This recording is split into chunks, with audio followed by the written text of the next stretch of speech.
Rahman ve Rahim olan Allah'ın adıyla Esselamünaleyküm değerli Rehber TV izleyicileri. Her programda farklı konu ve konuklarıyla karşınızda olduğumuz Hanımlar Rehberi programında yine Fatime Burcu Demirel hanımefendiyi, mizaç uzmanı, fitoterapist, manuel terapi ve kupa terapisti hanımefendiyi tekrardan konuk aldık.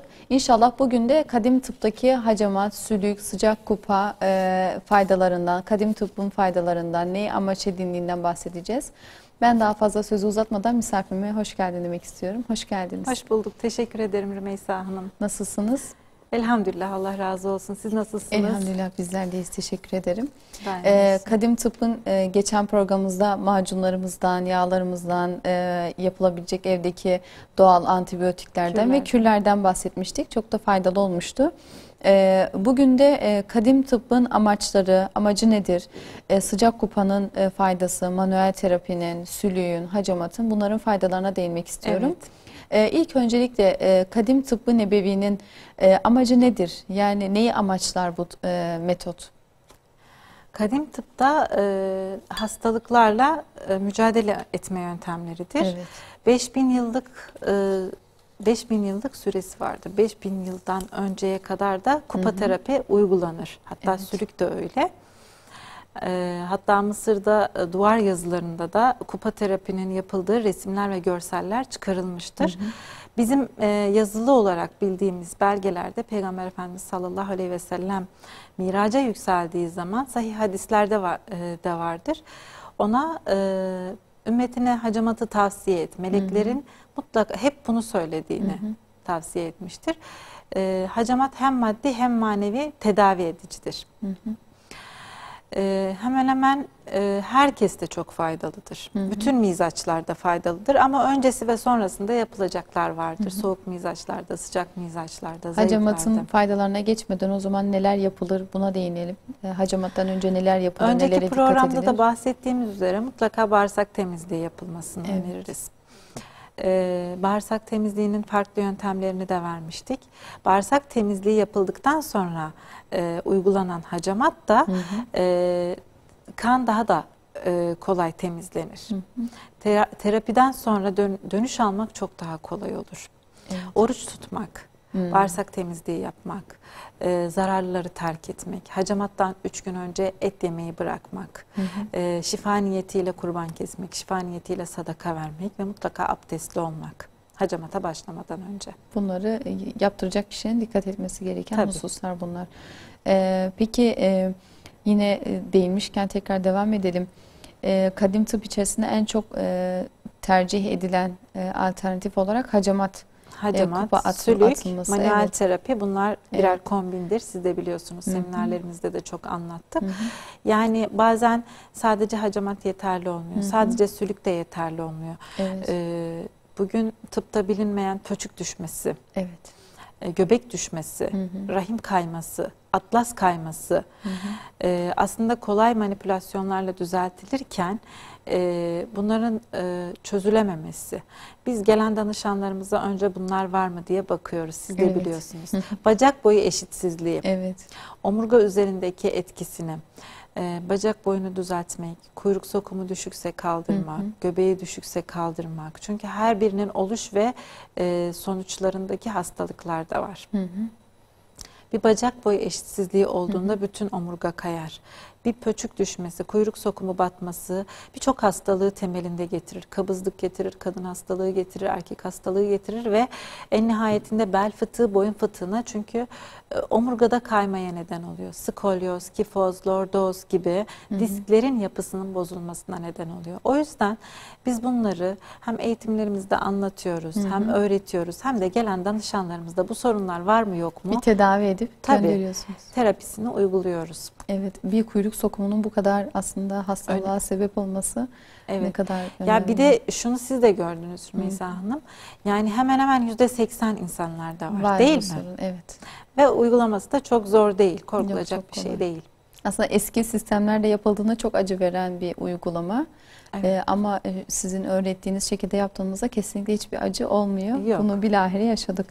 Peki hacamatın faydalarına geçecek olursak biraz anatomik sistemine de girmiş olacağız artık. Evet. Hangi bölgelere Peygamber Efendimiz uygulaması konusunda nasihatte bulunmuştur? Şimdi hacamat hijame kökünden, Arapçadan gelmektedir. Emmek demektir. Yıllar önce boynuzlarla emilerek yapılır iken bugün alternatif olarak cam kupa, plastik kupa ve hatta makinelerle de yapılabiliyor. En zararsız yöntemdir. Deri altında birikmiş, dolaşım sistemini kitleyen, küçük kılcal damarlarda birikmiş toksinleri terapi yöntemiyle dışarı almaktır. Hacamat tabii ki bütün ana arterler, sırttan ve endokrin sistemi organlarımızda bel ve karın bölgesinde olduğu için sırt ve belden uygulanmaya başlanır. Faydalarına geçecek olursak zaten kanı temizlediği için temiz kan candır.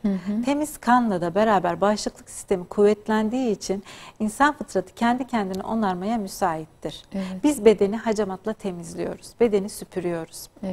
Bugün 2 yıl oturduğumuz evimizin bile boyaya ihtiyacı varken insan bedeni içerisine o kadar besin atık atılıyor ki bunlar atığa dönüşüyor. Ancak hacamatla temizlenebilir. Bağırsak temizliğiyle desteklenmeli, kürlerle desteklenmeli ama hacamat kadar faydalı olan hiçbir uygulama bilmiyorum. Evet, yaptıran kişilerin zaten genel yorumları da o şekilde. Peki hacamat yanlış anlaşılan bir konu var. Kansızlık yapar mı? Hani akan kana yapılan bir müdahale değil neticede. Vücudun belli bölgelerinde çöplük olan noktalara kupa atılıyor. Yani her bölgeye, her alana atılmıyor. Tabii her noktanın temizlediği bir akupunktur, hitap ettiği sinirler ve kökler vardır. Örneğin kuyruk sokumuna yapılan bir kupa hacamat hem kadın hastalığı hem siyatik, bel fıtığı, erkek hastalıklarında, üreme organlarında, adet düzensizliklerinde faydalı olacaktır. Adet sancısında da çok etkili oluyor. Adet sancısında ateşli kupayı tavsiye ediyoruz. Ateşli kuru kupayı tavsiye ediyoruz. Tabii bir seans hacamatta çok faydalı olacaktır. Mesela böbrekler, daha önce de söylemiştim. Böbrekler bedenimizin kan süzgeçleri. Onlar soğuduğu zaman, onlar toksinle dolduğu zaman kanı iyi süzemiyor. Kanı soğuk ve tam temizlenmiş olarak gönderemiyor bedene. Karaciğer bizim en büyük organımız olmakla beraber kanı temizleyen organımızdır.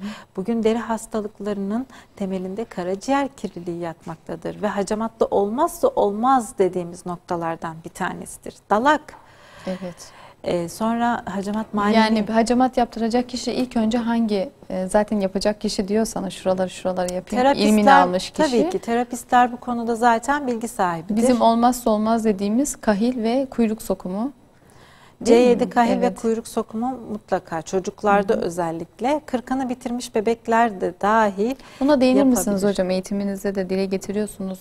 40'ı bitmiş çocuklara niçin yaptırılıyor diye. 40'ı bitmiş çocukların hacamat yaptırabilirler. Neden? Özellikle ağlayan, kızlık sorunu yaşayan, huysuzluğu olan çocuklarda bir kupa kuyruk sokumu otonom sinir sistemini açacaktır. Yeni doğan bebeklerde popo üstündeki morluklar özellikle sezaryen bebeklerinde vardır. Ben bunu gördüğüm zaman çocukta bu sezaryen çocuğu mu diye sorarım. Mutlaka sorarım. Ve genelde de yanılmıyorum. Sezaryen çocuklarının poposunun üstünde bir morluk var. Hacamatla bu morluk açılır. Sinir açılır ve çocukta rahatlama başlar. Gece uykuları düzene girer. Hazmı düzene girer. Düzenli hacamatla yapılan araştırmalarda, İran'da mesela 2000 tane çocuğun üzerinde yapılan araştırmada hacamat olmuş çocuklar ile hacamat olmamış çocuklar arasındaki fark şudur. Bağışıklıkları daha kuvvetli, boyları daha uzun, zekaları da daha aktif. Kuvvetli de oluyorlar. Gerçekten hacamat uygulanan çocuklar. Hastalığa da daha az. Bağışıklılık için de hacamat öneriliyor hocam. Ona ne diyeceksiniz? Tabii. Yani bir rahatsızlığı yok. Hastalanmamak için. Hem Peygamber Efendimizin sünnetini ifa etmek için hem de bağışıklığı kuvvetlendirmek için 6 ayda bir yapılabilir. 4 ayda bir yapılabilir. Sağlıklı kalabilmek için tedavi amaçlı da tavsiye ediyoruz. Evet. Olmazsa olmaz noktalarımıza tekrar değinecek olursak hangi C7, hastalığa? kahil, karaciğer, böbrekler, kuyruk sokumu, omuz başları, özellikle kafaya giden damarlara hitap ettiği için. Günümüzün en sıkıntılı bölgeleri bir omuz de masa başı. Evet. Migren hastalığı ve tansiyon, yüksek tansiyonda baş ağrısı. Migren gerçek migren ise, yani gerçekten eğer bu migren kaynaklı bir baş ağrısı ise bazen tek seansta bitiyor. Evet. Hasta 2 yıl rahatladığını söylüyor. Bunun yanında bitkisel kürler de veriyoruz. Belli aşamalar veriyoruz. Migrenin başlıca nedenleri var. Bazen hormonal olabiliyor, bazen bağırsak kaynaklı olabiliyor. Evet. Hastalığın köküne inmek lazım. Evet. Peki hacamattan devam ederken sıcak kupanın faydaları ve yapılış şekilleri devam edelim. Şimdi hacamat belli günlerde uygulanırken sıcak kupa her gün uygulanabilen, her mizaca da uygulanabilen bir terapi yöntemidir. Özellikle soğuk mizaçlı kişilerde. Bundan şunu anlayabiliriz. Eli ayağı sürekli soğuk olan kişiler hacamattan önce haftada 2 defa belden ateşli kupa yaptırırsa deri altındaki balgam ısınarak kana dönüşecektir. Evet. Beden de ısındığı zaman dolaşım sistemi açılacaktır. Daha sonra hacamat yaptırmasını tavsiye ediyoruz. Yani önce sıcak kupa, bu sıkıntıları soğuk mizaçlı olan kişiler. Sıcak kupa bel tutulmalarında, soğuk algınlığında, astımda, akciğerdeki ödem dolmasında, adet sancılarında, çocuklardaki karın ağrısında, karın bölgesine uygulanan sıcak kupa o bölgeyi ısıtarak dolaşımı açacaktır. İnşallah. Peki alternatif terapide yine kadim tıpta sülüğün önemine çok fazla değiniliyor. Hatta ona hekim adını verenler de var. Sülüğün faydalarına değinecek olursak kimlere yapılabilir? Nasıl uygulanabilir? Bir de hangi şikayetler neticesinde bu tedaviye başvurulması gerekiyor? Yani sağlıklı hiçbir sıkıntısı olmayan bir insanda sülük yaptırabilir mi? Şimdi öncelikle sülüğü tanımamız lazım. Evet. Sülük deyince böyle yüz ifadesi değişen insanlar var. Onu gerçekten tanıdığında da ona hayran olunacak kadar farklı bir şey. Allahü Teala o kadar güzel yaratmış ki. Onlardan biri de benim galiba. Sayısız, yani birçok dişi var ve her dişinde farklı bir enzim var. Bugünün laboratuvar ortamında saptanmış 120'ye yakın enzimleri isimleriyle beraber yazılmıştır. O kadar mübarek bir canlı ki insanı tuttuğu zaman onun DNA'sını alıyor, ona özel bir enzim üreterek zerk ediyor. Tabii ki terapistler kime uygulanacağı ve kime uygulanmayacağı konusunda her bireye farklı davranır. Evet. Yalnız genel olarak şunu söyleyebilirim. Yani kişi kendisi gidip sülük alıp kendi kendine teşhis yapamaz. Uygulamasın. Evet. Zaten çok kendi kendine yapılan tedavilerde de manevi atmosferden kaynaklı çok faydalı olmayacağına da değiniyorsunuz. Tabii her işi uzmanına, ehline vermek lazım. Hacamat bedeni süpürmek ise sülük silmektir. Sülüğün en çok fayda ettiği alan ise bel ve boyun fıtıkları, sinir sıkışması. Allah'ın izniyle birçok kişi bu terapilerden sonra ameliyat olmaktan kurtuldu. Ameliyat izlerine bugün, ameliyat dikişlerine de çabuk tutsun, çabuk kaynasın ya da kopan organlara da sülük ameliyattan sonra uygulanıyor. Onun enzimlerinde hücre yenileyici ve solvent denen bir çözücü var. Kana karıştığı zaman kanın ve damarların içerisindeki eritilemeyen toksinleri eriterek dışa akıtır. O yüzden sülükten sonra 24 saate kadar kanamanın olması normaldir. Evet. Ne kadar kanamaya izin verilmesi gerekiyor kansız birinin mesela? Her insanda bu farklıdır. Her bölgede farklıdır. Bazı bölgelerde biz vakum yaparız sülükten sonra ki içerideki cerahatı çekelim. Bazı bölgelerde kendi akışına bırakırız. Ama sülükten sonra kaşıntı, şişme, ateş gibi reaksiyonlar normaldir. Kişinin bedeninde ne kadar toksin varsa o kadar alerjik reaksiyon veriyor. Evet, kimisinde hiçbir şey olmuyor ama kimi insanda çok kaşıntı oluyor. Kiminde şişiyor. Evet. Ateş, kusma, sıtma da oluyor. Tabii, aslında bir takviye oluyor, tahliye oluyor vücutta. Tabii dediğiniz gibi bunların hepsi bir tahliyedir. Evet. Her insanda farklı reaksiyon verir. Tabii uzmanından bilgi alarak devam etmeliyiz. Ancak eski insanlara sorduğun zaman hep biliyorlar zaten. Göllere giderdik, göllerden alırdık, toplardık diyorlar. Bazı bölgelerde bu mevsimsel olarak yapılan bir şeymiş gibi ama biz terapilerimizi ayın belli günlerinde ama her mevsim, her ay uyguluyoruz. Evet. İnşallah. Peki manuel terapinin faydalarına gelecek olursak biraz değinelim istiyorum ona. Buyurun. Evet, manuel terapi elle yapılan insan bedeni üzerindeki masaj, kütletme dediğimiz kayropraktik hareketlerdir. Özellikle işte bacak boyundan başlıyoruz, göbek düşmesinden. Neden manuel terapi? İnsan otonom sinir sistemi omurgadan başlıyor. Omurga bizim iskeletimiz ve omurga çok çabuk bozulan bir şey. Hı hı. Omurga bozulduğu zaman disklerde kaymalar başlıyor. Hı hı. Disklerde kaymalar olduğunda omurlar sinirler üzerine bası yapıyor. Eğitim seminerlerinde anlattığımız gibi her omur bir sinirle organlara bağlı. Hı hı. Mesela kuyruk sokumunda L5, L4, L3 dediğimiz sinirler bacaklara bağlı. Evet. Ve burada bozulan diskler omurun da sinirlere basısıyla bel fıtığına ve siyatik ağrılarına neden oluyor. Hı hı. Aynı şekilde daha çok kollarda uyuşmaya ve boyun ağrılarına neden olan çağımızın hastalığı olan boyun düzleşmesi, boyun fıtığı, boyun kireçlemesi de servikal bölge dediğimiz boyun omurlarının bozulmasıyla oluyor. Omurga hastalıklarında skolyoz, kifoz, lordoz genel tabiriyle bunlar manuel terapiyle düzeltilebilmekle beraber yine kombin terapi olarak hacamat ve süleye ihtiyaç duyuyoruz. Evet. Ama manuel terapi olmazsa olmazımız. Hı hı. Mutlaka diskler düzeltilmeli, yerine yerleştirilmeli, etrafında oluşmuş balgam ve kireçte hacamat ve sülükle temizlenir. Evet. Peki kulak çınlaması için, göz ağrıları için ne yapılabilir? Bunlara da değinecek olursak sülük takılıyor ama. Başımızdaki organlarımız servikal bölge omurlarına bağlı sinirlere uzanıyor. Hı hı. Boyunda bozulmalar, kireçlenme, düzleşme başladığında bu omurların sinirlere olan basısıyla sinirlerdeki sinyaller azalıyor. Hı hı.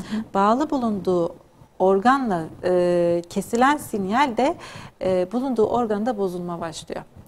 Mesela C7, C6, hı hı. C5 diye isimlendirdiğimiz her bir omurdaki sinir hangi organa hitap ediyorsa o organda bozulma başlıyor. Mesela hı hı. servikal bölgede tiroid bezlerine, tükürük bezlerine, diş etlerine, sinüzlere, gözlere, kulağa ve hatta orta kulağa kadar hitap ediyor. Hı hı. O yüzden biz terapilerde mutlaka boyun omurlarını da düzeltiyoruz. Hı hı. Kulak çınlamasının en temelinde atlas kayması dediğimiz, evet. Kristal kayması dediğimiz olay gerçekleşiyor. Biz bunu atlas oturtma diye kayro hareketlerle düzeltiyoruz ancak bazı kilolu insanlarda bunu yapamıyoruz. Hı hı. Bunun öncesinde mutlaka temizlikler, zayıflama, yağlanma ve Dorn masaj tedavisini hı hı. uyguluyoruz. Dorn metodu uyguluyoruz. Hı hı. Hacamat sülük o zaman imdadımıza yetişiyor. Çünkü hastaya hı hı. müdahale edemiyorsun kasılmış ağrının etkisiyle. Hı hı. Önce orayı tahliye ediyoruz, temizliyoruz. Daha sonra hı hı. atlas oturtma işlemini yapabiliyoruz. Peki yüz hacamatının faydalarına değinecek olursak kadınların gerçekten merak evet. ettiği bir şey. Yüz alan. Hacamatı en zararsız, en doğal tedavidir. Hı hı. Kadınlarda tabii ki güzel olma duygusu her zaman ön saftadır.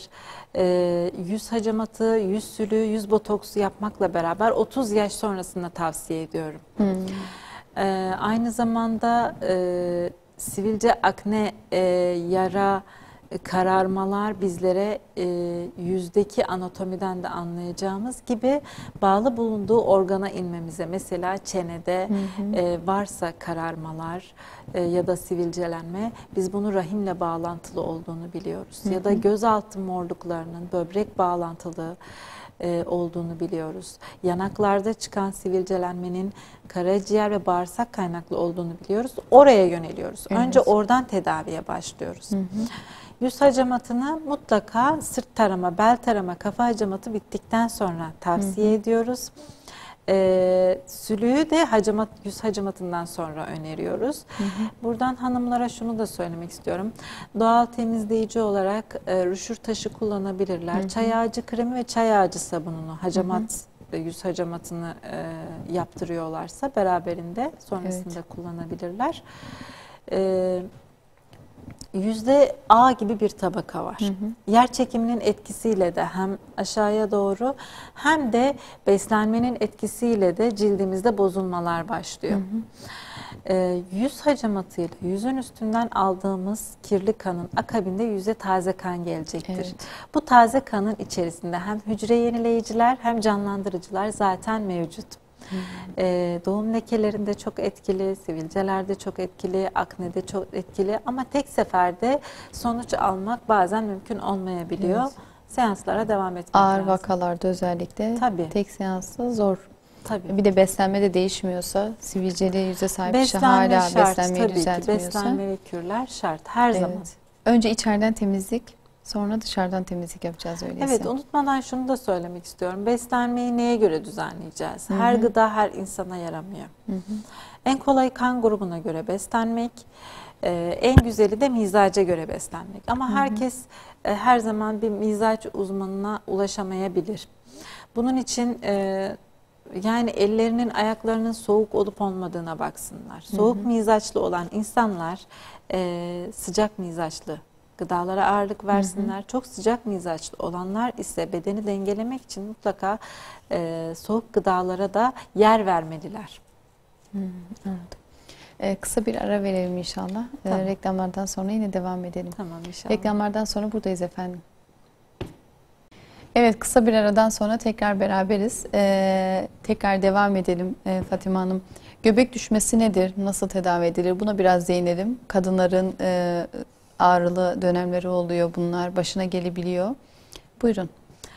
Göbek düşmesi ancak eski koca karıların teşhis ettiği bir şeydi.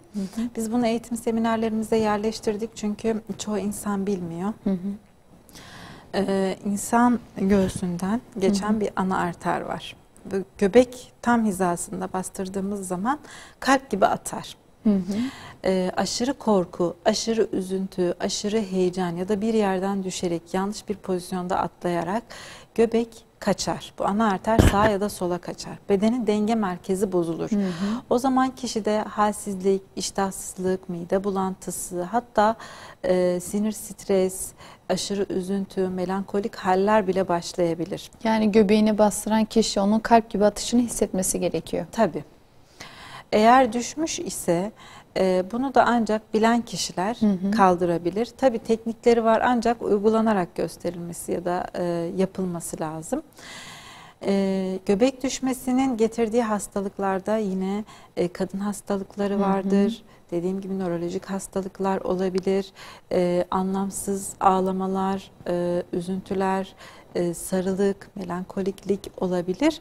Mutlaka göbek düşüklüğü var mı yok mu kişide teşhis edilmesi lazım. Evet.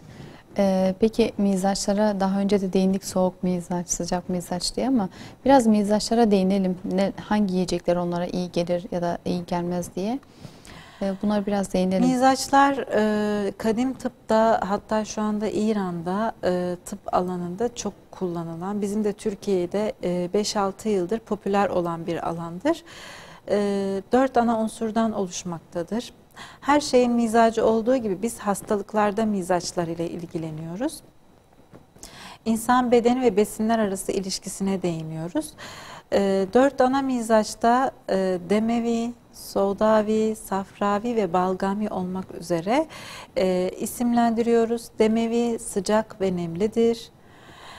Safravi sıcak ve kurudur. Balgami soğuk ve nemlidir. Soğdavi de topraktır, soğuk ve kurudur. Her şey zıttıyla kaimdir deriz ya. Mizaçlarda da beslenme şeklini zıttıyla dengelemelidir. Zaten sünnet, tıbbın nebevideki sünnet uygulamaları uyguladığımızda mizaçlar dengeleniyor. Altın kuralları uyguladığımızda her mizaca da uyuyor. Ancak çok aşırı mesela kızartmalar, çok aşırı yağlı gıdalar, çok aşırı et yemek, bedeni yorduğu gibi, hazmı yorduğu gibi mizacı da bozmakta. Mesela Demevi'nin kanında sıcaklık ve nemlilik yüksektir. Et yemeye çok meyillidir ama bunu fazla tükettiği zaman bu sefer kanda kolesterol, şeker, yağ, trigliserit yükselmeye başlayacaktır. Ne yapacak Demevi mizaç? Etin yanında mutlaka 3 katı salata yiyecek. Ya da yeşillik tüketecek ya da soğuk olan ayranı içecek. Safra da aynı şekilde sıcak ve kuru iken birazcık soğuk ve nemli gıdalara ağırlık verecek. Nedir? İşte yoğurt, yeşillik yine, süt ürünleri, peynir, bunlar soğuk ve nemli. Safra ateş mizacına faydalı olandır, dengeleyendir. Balgami mizaçlardaki kadınlar genelde ev hanımları balgami mizaçta, su mizacı diyoruz. Bu hanımların karakteristik özellikleri çok hoşumuza gitse de çok hanımcık, çok böyle tam istenilen hanım kıvamında olsalar da daha çok romatizmal hastalıklar bu hanımlarda oluşuyor. Nedeni de çok fazla soğuk gıdaları tüketmek. Soğuk gıdalardan maksadımız paketli üründe. Paketli ürünlerin de mizacı soğuk. Çok hamur işi tüketmeleri. Ne yapacaklar? Baharatlarla soğukluk ve nemliliği sıcaklık ve kurulukla tolere edecekler. Kuzu eti yine çok iyi geliyordu değil mi? Nasıl? Kuzu eti. Kuzu eti. Evet, Dana etlerdense eti değil de kuzu eti. Tabii küçükbaş hayvanı biz tavsiye ediyoruz soğuk mizaçlara. Baharatlar soğuk ve nemliliği aldığı gibi ben yağlanmayı çok tavsiye ediyorum balgami mizaçlılarda ve ateşli kupayı çok tavsiye ediyorum. Çünkü ateşli kupada dediğim gibi deri altındaki balgam ve soğukluk eriyerek kana karışıyor. Yağlanmak bedeni ısıtıyor. Yağların mizacı sıcak. Isındığı zaman bedendeki ağrılar da hafifler ve dolaşım hızlanır. En alt tabakada toprak mizacı var. Toprak da soğuk ve kurudur. Daha çok melankoliktir. Ama sanatsaldır, tarihleri çok iyi bilir. Karakteristik özellikleri eğer iyi bir eğitim almışsa çok güzeldir. Osmanlı padişahlarında toprak mizaçlı olanlar vardır. Mutlaka her mizacın da iyi eğitilmiş olması lazım. Evet, tabii.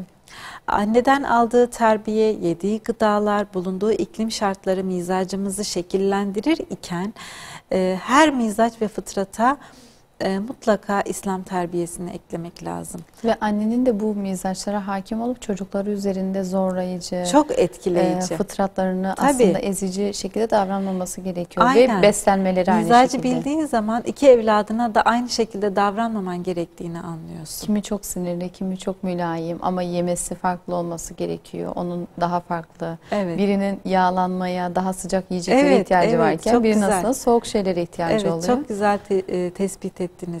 Aynen, iki evladının da mizacı farklı, bedeni farklı. Biri soğukken biri sıcak. Birinin çok hırçın davranırken birinin içe dönük olması. Yani anne her ikisine de nabza göre şerbet vermeli. Ona göre beslemeli. Yine ona evin göre davranmalı. Olmak zorunda yani anne. Sağlıklı bireyler yetişebilmesi için. Bu ilme de sahip olmak gerekiyor. Yani eskiden mizaç ilmine bakılarak evlilikler yapılırdı. Mizaç ilmine bakılarak işe personel alınırdı. Çok zor mu öğrenmek? Değil. Bu alanda Şahin Uzun muydu? Mizaç kitaplarını tavsiye ederim. Özellikle Evlilikte Mizaç kitabını tavsiye ederim. Mizaca biraz vakıf olduğumuz zaman insanları olduğu gibi kabul ediyoruz. Ya onun mizacı öyledir. Hatta hiç tanımadığımız insanlar hakkında bazen bu böyledir diye yorum yapabiliyoruz. Bu biraz eğlence katıyor işe. Yani ilk gördüğünüz bir insana biraz kendisinden bahsettiğinizde şaşırıyor. Mizaçlar tıpta kullanılmış ve etkin olarak rol oynamıştır. Mesela kürlerde de her bitki her mizaca uymuyor. Mesela balgami mizaçlarda bazı bitkiler önermiyoruz. Onlara daha ısıtıcı bitkiler veriyoruz. Ya da safra mizacına baharat değil daha farklı şekilde ya da demevi mizaca artık bağışıklığı kuvvetlendiren kürleri önermiyoruz. Çünkü zaten kanı yüksek. Evet. Zaten dem diyoruz ona. Bir de üstüne bal, işte polen, macun verdiğimizde kan daha da harlanıyor. Bu kişide hareket artacaktır. Ya da o harareti atması için bir enerji sarf etmesi lazım. Hiperaktif çocuklarda o zaman dem mizacına başvurabiliriz burada. Ne yiyebilir, ne içebilir? Çocuklar çocuklar zaten şeklinde dem mizacı üzerine doğuyor. Daha sonra annenin besleme şekli, çocuğa davranışımız bile onun mizacını şekillendiriyor. Sürekli sevgi, ilgi görmüş bir çocuk ile sürekli hor görülmüş bir çocuk arasında bedensel olarak farklar olacaktır. İsterse ikisinin beslenmesi aynı olsun. Evet. Davranışlarımız bile kişinin üzerinde mizacını etkileyecektir. Evet, inşallah çok da faydalı olur izleyicilerimiz için. Bir araştırmaya teşvik olsun aynı zamanda. Tabii ki anlattıklarımız ilmin tamamı değildir. Ancak bir parçasıdır. Süreye yetebilecek kadarıdır. Biz ABC'sini veririz. Artık araştırmak. Yani bunun tabii ki alt tabanı, nasıl çıkışı, nelerin fayda, nelerin zarar olacağı şeklinde bir ilimdir çünkü neticede bu. Evet. Mizaç okumaları. Hatta birçok alimin de mizaç okuduğunu, mizaca göre ona tavsiyelerde bulunduğunu da bilebiliyoruz. Evet, marifetnamede vardır. Evet. Kadın hastalıklarına değinmek istiyorum. Günümüz rahatsızlıklarından. Çok genç yaşta menopoza girme riskinde olan insanlar var. Ya da yaşı çok ilerlemiş olduğu halde menopoza girmeyenler. Yani buna bir değinecek olursak eğer kadın hastalıklarına değinelim. Sancılı süreç nasıl atlatılır? Evet. Ben hep oluş nedenlerine inmek isterim. Bir hastalığın oluş nedeni nedir? Rahimde çok fazla toksin birikmesi adet sancılarına neden olmaktadır. Evet, ateşli kupa yapmak faydalıdır, hacamat yapmak faydalıdır. Ancak bazen bunlar da eksik kalıyor. Tiroidler ve hormonları kontrol eden hipofiz bezine kadar gitmemiz gerekiyor. O yüzden tarama hacamatı, kafa hacamatı ve kürlerle beraber adet sancılarında faydalı olabiliriz. Hem çok kanamalarda hem de az kanamalarda verdiğimiz bir bitki hayıt tohumu. Hayıt tohumunu kaynatarak da tüketebilirler. Sert bir bitki olduğu için biz demleme değil kaynatma usulünü öneriyoruz. Balla tatlandırabilirler. Sabah akşam birer fincan. Her kürde 21 gün öneriyoruz. Bir hafta ara, 21 gün içip bir hafta ara ve aç karnına içmelerini tavsiye ediyoruz. Daha kolay bir tüketim içinde ben 750 gramlık bal kavanozunun içerisine taze öğütülmüş 3 kaşık hayıt, 3 kaşık çörek otu, taze çekilmiş olacak. Karıştırıp sabah akşam bundan bir tatlı kaşığı almak hem adet sancılarında hem düzensiz kanamalarda, geç ya da erken başlayan kanamalarda tavsiye ediyorum. Evet, peki miyom rahatsızlıkları için ne yapılabilir? Miyom, kist, polip, polikistir over bunlar artık rahimdeki toksinlerin üst seviyede olup da kendi içerisinde onu paketlemesi demektir. Evet. Bunlarda tabii ki hastanın danışmanlık süresince hasta bilgileri ne bakılarak kişiye özel tavsiyelerde bulunur. Ama genel olarak şunu söyleyebilirim. Bekar kızlarda kuyruk sokumuna sülük, evli hanımlarda ise vajinal sülük uygulamasını tavsiye ederiz. Evet. Peki son olarak ne tavsiye edersiniz?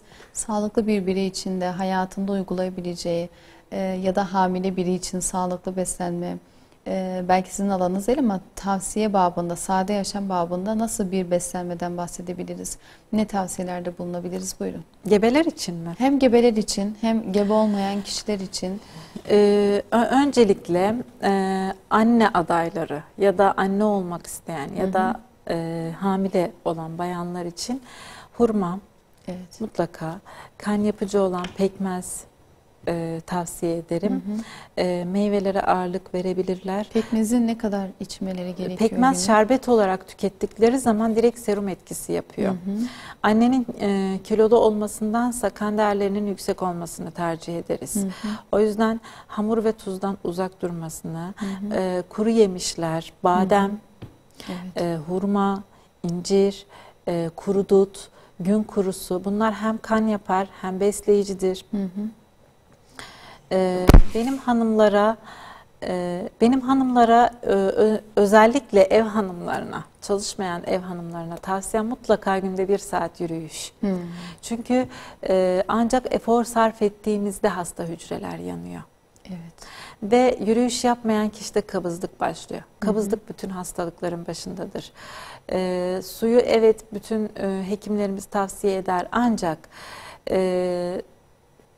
su tüketimini herkes kendi mizacına göre yapmalı. Balgami mizaçtaki bir hanıma çok su iç diyemeyiz. Su içme ihtiyacı zaten yürüyüşten sonra başlıyor. Evet. Çünkü hem hararet yapıyor hem efor harcıyoruz. Daha sonra su içme ihtiyacı oluyor.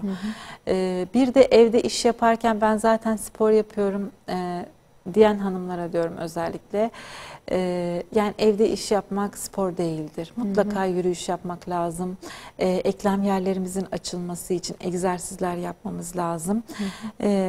Özellikle sürekli tezgah başında çalışan, sürekli aynı kolla hareket edenlerin de hem hacamat hem ateşli kupa hem de masaj ya da yağ sürmesini tavsiye ederim. Yağlar bedendeki balgam hıltını, kireç hıltını eriterek kana karıştırıyor. Hacamatla da dışarı tahliye ediyoruz. İnşallah. Çocuklarda da özellikle tavsiye edeceğim şey şekerden uzak dursunlar. Evet. Yapay şekerden özellikle uzak dursunlar. Çünkü hurma, gün kurusu, incirdeki şeker değil. Bunlar çocuğa faydalı olacaktır.